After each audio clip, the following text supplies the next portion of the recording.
الله وملائكته يصلون على النبي يا أيها الذين آمنوا صلوا عليه وسلموا تسليما صلى الله عليه وسلم صلوا عليه الصلاة والسلام عليك يا رسول الله صلى الله تعالى عليه وسلم. بزرگوں، دوستوں اور میرے تمام اہل سلسلہ حضرات، آج سیدی خواجہ معروف علی شاہ چشتی القادری علیہ رحمہ کا آج لسان حق دن ہے، یعنی عرس کا دن. عروس بولتے ہیں شادی، ہم عام زبان میں اس کو عرس مسلمانوں میں عروس ہے.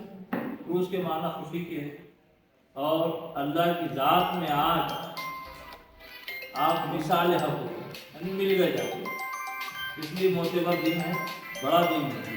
تو ان کی چند باتیں، سوال حیات، ان کے طرز عمل میں آپ حضرات کے سامنے پیش کرنا چاہتا ہوں. ایک مرتبہ درود شریف پڑھ لیجیے.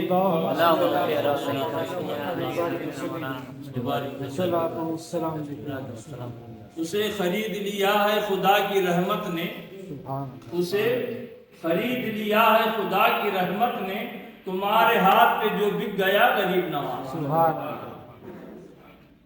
تو سرکار کی بڑی عجیب شان ہے. 28 سال میری زندگی کے آپ کی صحبت میں گزرے. کتنے سال؟ 28. میں اپنی پیر کی ساتھ میں 28 سال ان کے صحبت میں رہا. میں ان کو دیکھتا تھا، وہ مجھے دیکھتے. اتنی محبت. میں اگر ایک دن اگر ملاقات نہیں ہوتی، بے قراری سے وہ خود چلے آ جاتے تھے ملاقات میں. کہاں چلے گئے تھے آپ؟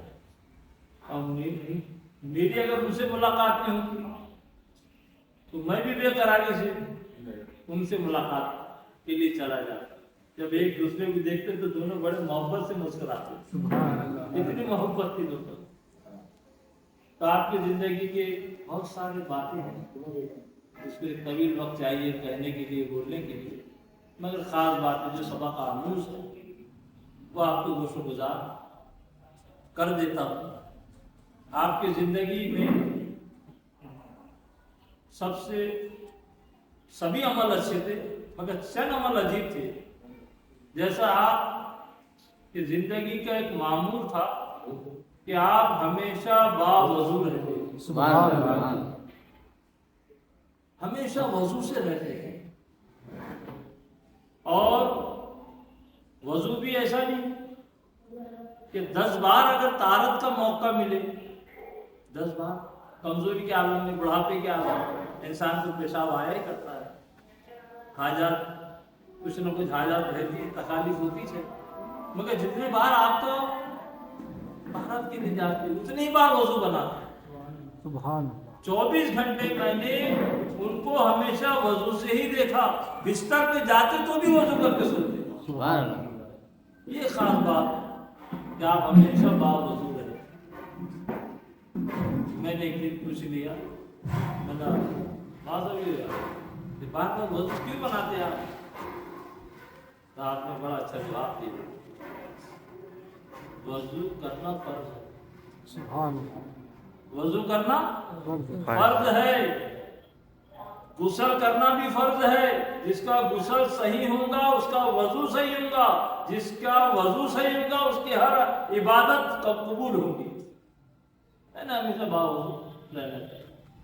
تو یہ ان کی زندگی کا ایک خاص عمل تھا، ہمیشہ ہمہ وقت وضو سے رہنا. دوسری بات یہ تھی کہ آپ ہمیشہ ذکر اللہ میں رہتے، کم بات چیت کرتے، ہمیشہ یاد الہی میں، زبان اللہ کے ذکر سے تر رہتی ہے. ہمیشہ زبان میں اللہ کا ذکر رہتا. اس لیے آپ کم گفتم، کم بات چیت کیا کرتے. کم کھانا بھی تھا. نعمت کر دو تم ایک سے ایک چیز. اچھا انسان جب کھانا دیکھ لیتا ہے تو جیسا کھانا آتا ویسا کھانا بھی شروع کر دیتا، کتنا کھا لو کتنا نہیں، کیونکہ کھانا لذیذ ہے، اس کو مارے نہیں نا، اس لیے اس کو اگر چٹکا لگ گیا کھانے کا، کیونکہ کتنا بھی کھانا آئے گا تو کھاتے ہی رہتا، مگر ان کا معاملہ ایسا نہیں، تم دنیا کی نعمت کر دو، وہ بس اتنی چپاتی اتنی روٹی ہی کھاتے تھے، اس سے زیادہ، اور 10 لوگ بیٹھتے تو 10 لوگوں کا پورا کھانا ہو جاتا اور آپ کی ایک روٹی ختم ہو جاتی، اتنے دھیرے دھیرے کھاتے اور کم سوتے تھے، رات رات بھر اللہ کی عبادت کرتے تھے۔ اللہ تعالیٰ ہم سب کو ان کی تعلیمات پر عمل کرنے کی توفیق رفیق عطا فرمائے اور ان کے صدقے میں پورے سلسلے کو روحانیت سے معلومات فرمائے۔ اذان ہو رہی ہے، پروردگار ہم سب نے جو ان کی باتیں سنی اس پر عمل پیرا ہونے کی توفیق عطا فرمائے۔ استغفر اللہ ربی من کل ذنب و اتوب الیہ، لا الہ الا اللہ محمد رسول اللہ۔